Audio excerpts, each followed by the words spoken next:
14 বছরের টরি শাসনের অবসান। ব্রিটেনের সরকার গড়তে চলেছেন কিয়ের স্টারমার। 650 আসনের ব্রিটিশ সংসদে সরকার গঠনের ম্যাজিক সংখ্যা 326। ইতিমধ্যেই সেই সংখ্যা ছাড়িয়ে বিরাট জয় লেবার পার্টির। ব্রিটেনে হতে চলেছে ক্ষমতার পরিবর্তন। 1962 সালে লন্ডনে জন্ম এই লেবার পার্টির নেতার।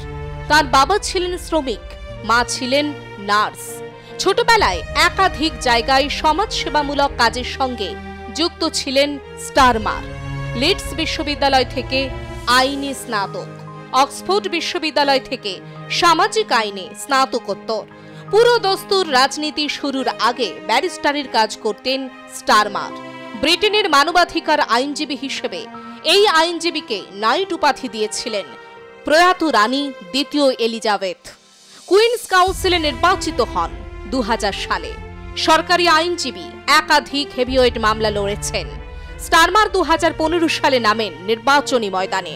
লেবার পার্টির গড় হলব্রোন অ্যান্ড সেন্ট প্যানক্রাস জিতে হাউস অব কমন্সে নির্বাচিত হন স্টারমার।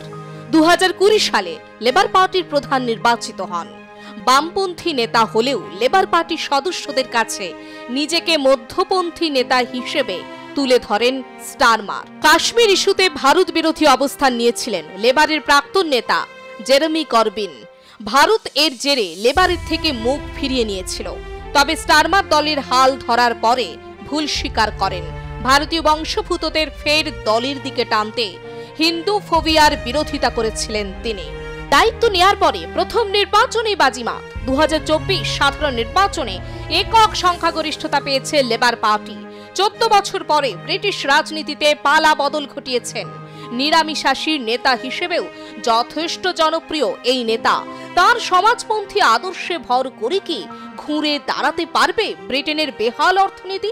আম জনতার হাল ফেরাতে পারবেন স্টারমার? ব্যুরো রিপোর্ট, আর প্লাস নিউজ।